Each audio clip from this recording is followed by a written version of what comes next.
Hey, what's going on, everybody? Welcome to the Thriving Minds podcast with your host, Walter Parada, where we strive to provide you with empowering talks so you can live to thrive.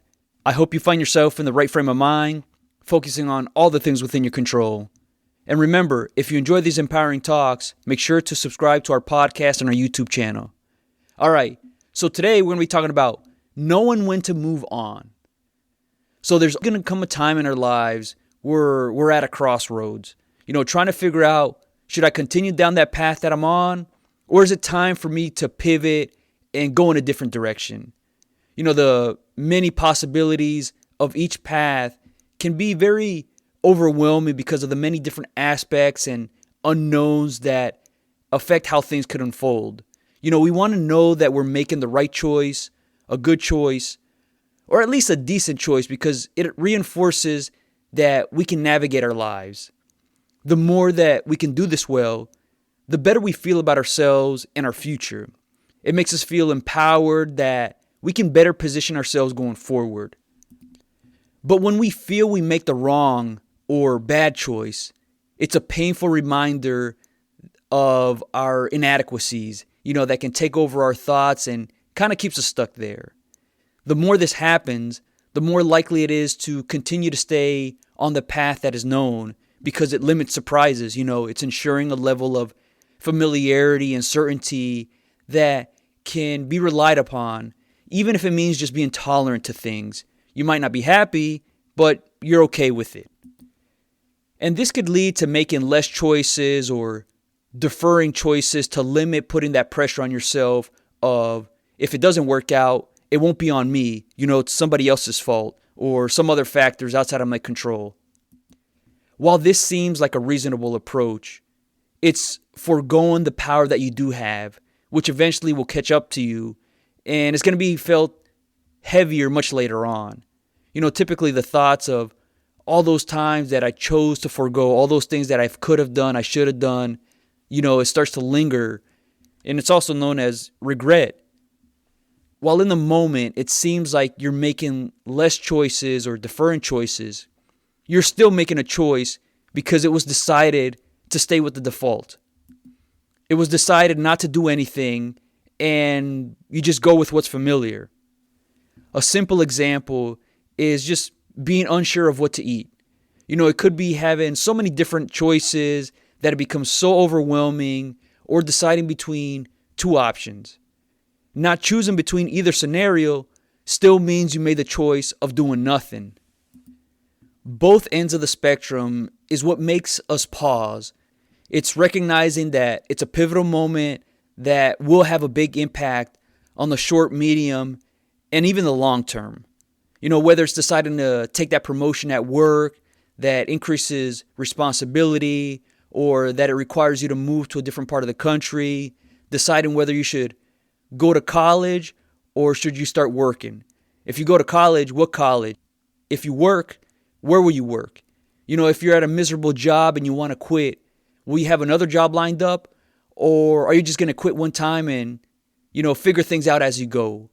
Or maybe it's deciding whether to quit your job and go all in with your business, or continue to work your job until you make more money with the business that you're building. Or maybe it's deciding to end a relationship or continue to be in it, trying to make it work. All these scenarios and more, we're trying to figure out what to do. What key elements do I need to focus on so I can make a good choice? And no matter what, there's always going to be many unknowns, so you just have to use the information that you have at the time to figure things out to work for you. The very tempting thing to do is to stay on the course that you're on because, like mentioned before, it's familiar. But that may not be the best option for you in the long run. In the short term, it's comfortable, but it's going to keep you there, kind of limiting your growth. That course that you might be on could be tapped out where you've reached that limit and it could be holding you back. If you have a vision for yourself, being at that crossroads becomes a little bit clearer on what to do. When you know what you're striving for and the situation that you're in is not helping you to make the progress that you need or that you want, then that's a clear sign that it's best to move on. Some see this as quitting, that a person's not tough enough to make it, they're just too weak. But that's limiting and destructive. That lacks good perspective. Actually, knowing when to quit, or in this case, knowing when to move on, is a very intelligent move that sets you up for much greater things.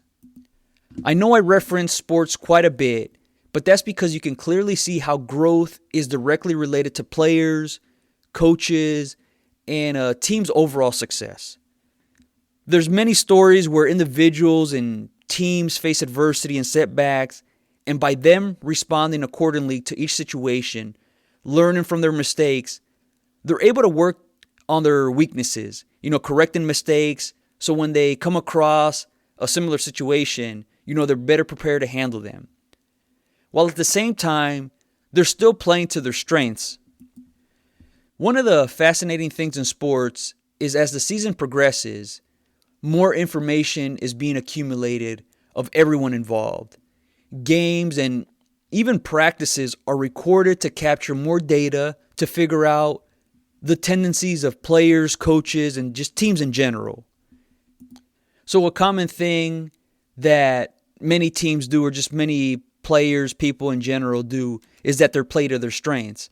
But with enough doing that over and over again, certain teams gain an advantage because they're just collecting more information on how exactly to slow you down and possibly even stop you.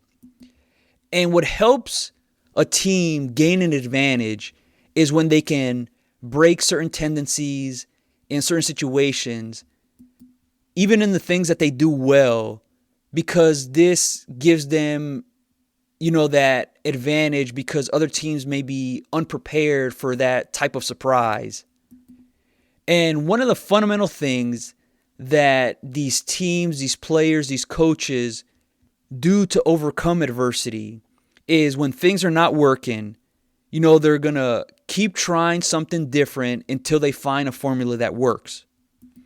So they'll try a different strategy. They'll try a different approach.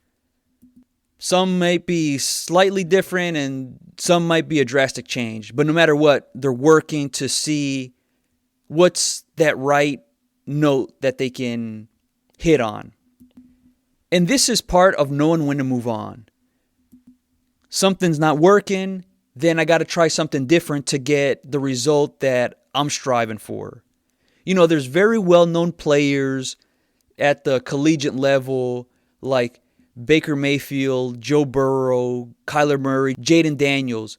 All these players started off their college careers at different schools, and then they transferred to another school where they ended up winning the Heisman Trophy, which is given to the most valuable player. Even Jalen Hurts, the recent Super Bowl winning quarterback, transferred from one school to another. Some might see these moves or these players as quitters because they quit on the school that they started their careers in. But that's not what it is. They realized they needed another environment to help them continue to get better.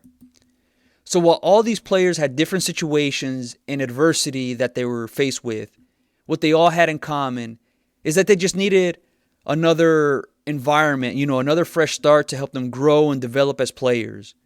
And all of them had tremendous success after that fresh start. Much greater success than where they originally began. So the reasons for transferring to another school were aligned with the vision that they had for themselves.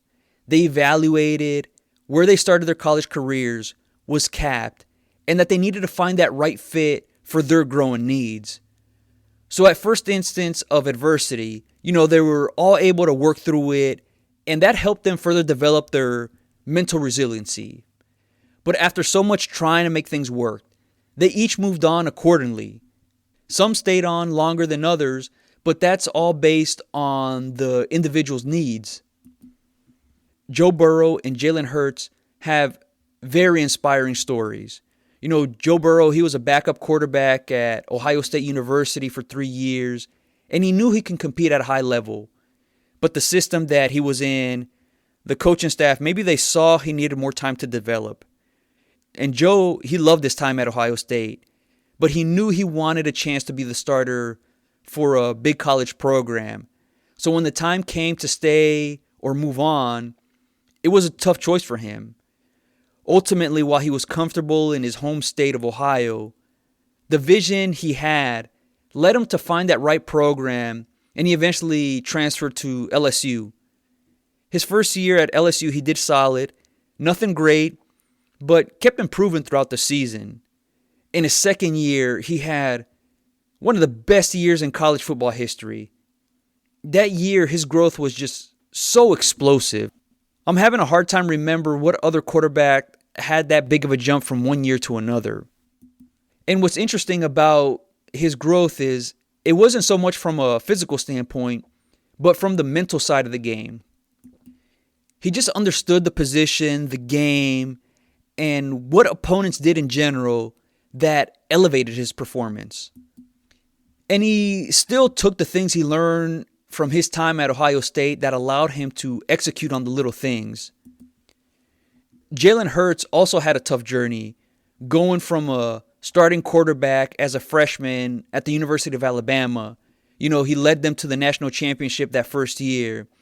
And then that second year, he was struggling, eventually leading him getting benched in the national championship game at halftime.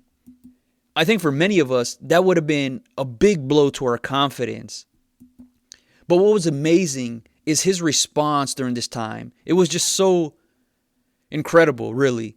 Instead of pouting or wallowing in self-pity, he showed his tremendous leadership and high character traits by being extremely supportive to the quarterback that replaced him, which was Tua Tagovailoa. And he was there to help out his teammates. He was encouraging them. The following year, he decided to stay and learn from the sideline, which allowed him to better process the game and continue to develop as a passer. After that year, he transferred to the University of Oklahoma, where he thrived and continued to get better and just developed further. And remember, if you enjoy these empowering talks, make sure to subscribe to our podcast and our YouTube channel. Both of these players, in their different yet similar situations, were able to withstand things not going their way. At the first sign of struggle, they were able to see it through, giving themselves the time and chance to work through it, which is very commendable because of their unique circumstances. They exhausted every resource, every option to see if they can make it work in their original situation. While it might seem that adversity that they were facing at the colleges that they started out were not benefiting them, it actually was, because it allowed them to get acclimated to being uncomfortable and frustrated, and that further developed their composure and patience to work through things on their own, realizing that they need to get better. So both of these players had good skill sets, but they needed to be further improved on at the time that they were at those universities where they began their journey. They were not the same players that they eventually became when they transferred. They were so much more. So those starting points helped them launch into their next stratosphere. It's very important to know that just because we all face adversity, we should be able to work through it to some degree, where we truly give it a chance. And really what we're doing is giving ourselves time to further develop to handle those struggles. When this becomes a habit, it just gets you acclimated to things that are hard, and you're less inclined to look for the path of least resistance, because that path of least resistance is not going to benefit you in the long term. It gets you used to instant gratification that gets you continuously needing to be validated by the results. And this clouds the vision that you have for yourself. That makes it much more difficult to make progress that you need. We just got to continuously remind ourselves that the struggle is needed to really bring out the great things about us. Because the things that make us great are the traits that we have, those characteristics that we show, and they need to be further and further developed. They need to be brought out so they eventually become the pillars in whatever it is that you choose to do. And just a quick note on both Joe Burrow and Jalen Hurts. Their talents and their skill sets were not overwhelmingly immense, meaning from a physical standpoint, they were not superior to other players past or present. There have been some other phenomenal talents that were not able to achieve success. Just their focus wasn't there, which made it very difficult to harness all that talent and power that they had. So it's not about what you have, but how you can manage what you have effectively. Just think about it.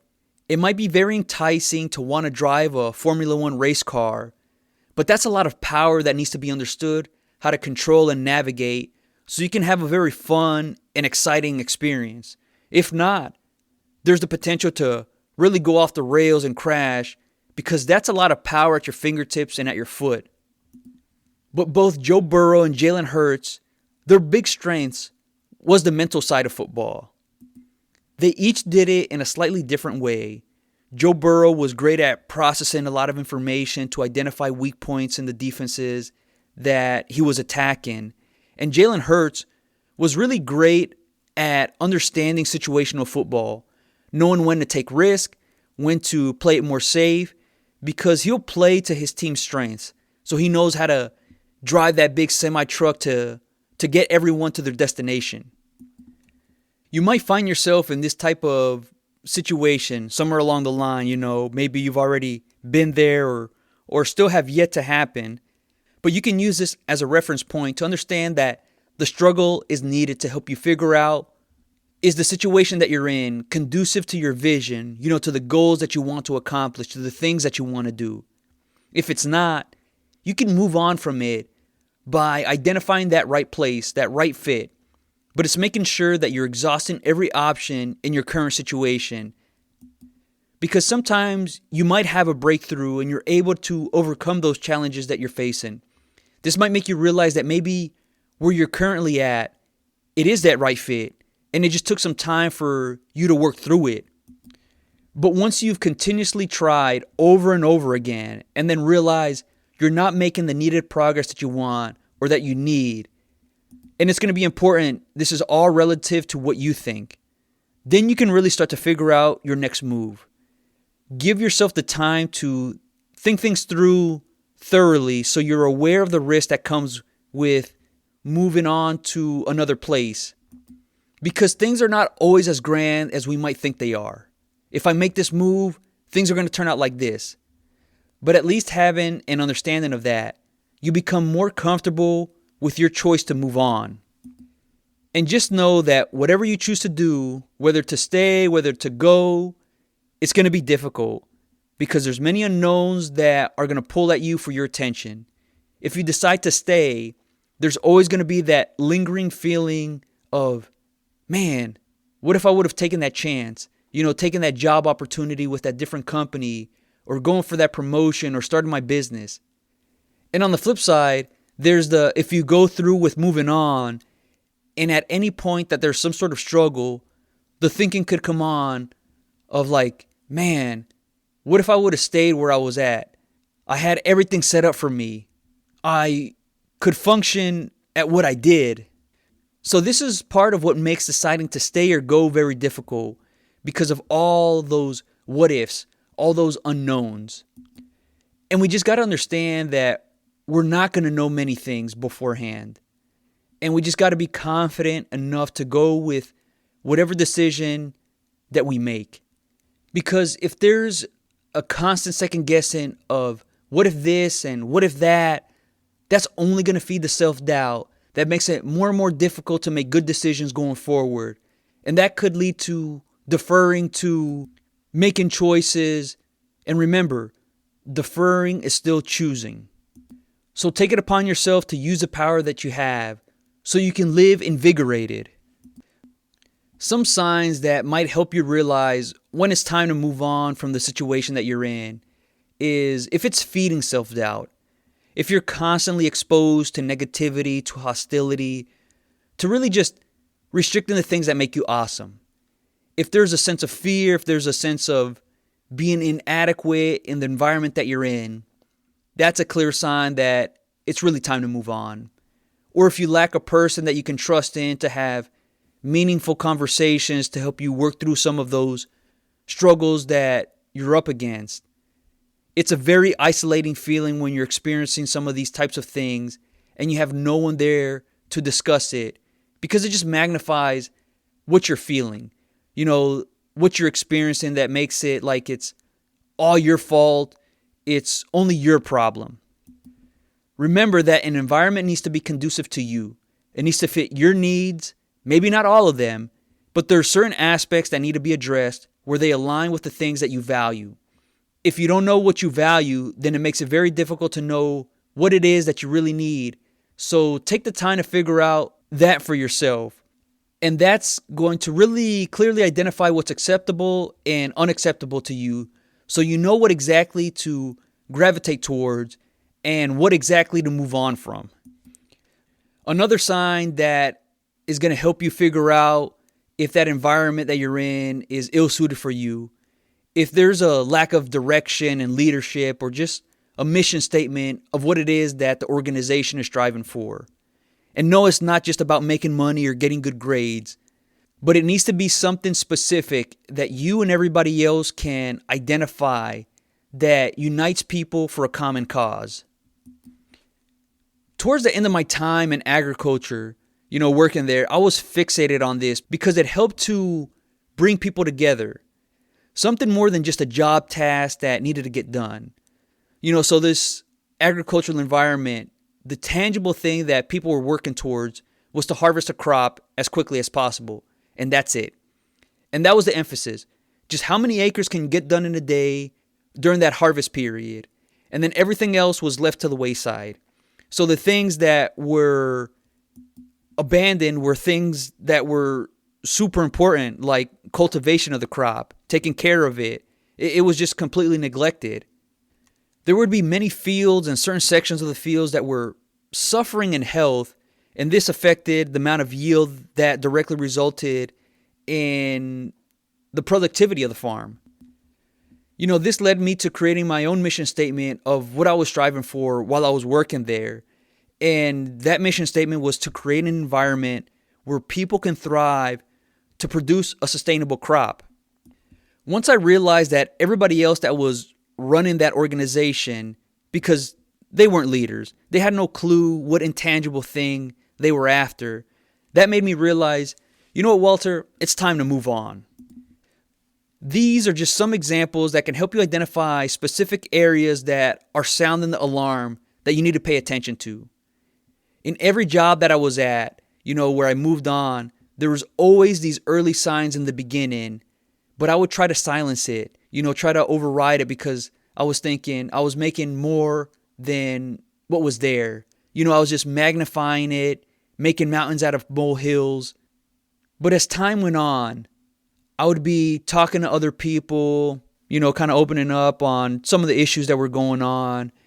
And we would come to the same conclusion, like, hey, something's off here. The leadership is lacking. The people running the operations, they're just unaware of how to unlock what could make this a good work environment.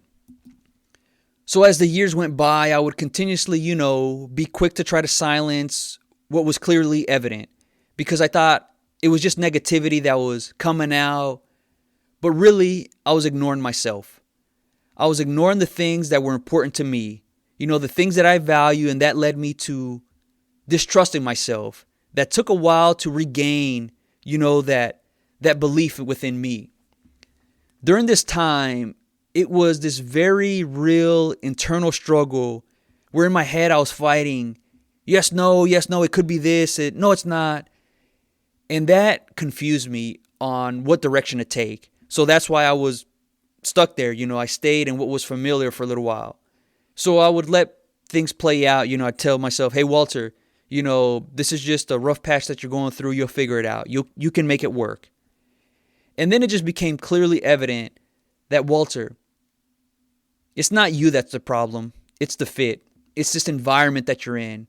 It's not fitting the needs that you have. They didn't align with the vision I had for myself. Once I realized that, like mentioned before, I regained that trust within myself. I was more confident and was able to be more decisive and act with greater conviction.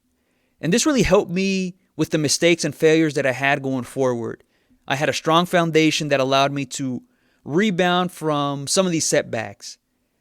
And more recently, I see them more as an opportunity to embrace adversity, because through that is where I further develop myself to better handle whatever it is that I face. Not that I'm completely ready to handle it, but I'm in a better mental state to take it on. So take the time to evaluate the situation that you're in to figure out if it aligns with what you envision for yourself. It will be a difficult choice to move on, but it potentially can be one of your better decisions that improves the quality of your life. You might be seen as a quitter, but you know what? It could be one of your smarter choices that you make. Please drop us a comment about anything that we talked about on this podcast, whether you liked it or, some things that you want to discuss, refute, whatever it might be. I really hope you enjoyed this episode. If you're interested in more topics like this, become a Thriving Minds member at www.thrivingminds.live. It's your personal development resource so you can build that right mindset so you can live to thrive. And remember, when you sign up to become a Thriving Minds member, you'll get access to the holographic Talking Face app that we're going to launch here relatively soon. I'll keep you updated on that, maybe within the next 2 weeks. All right, until next time.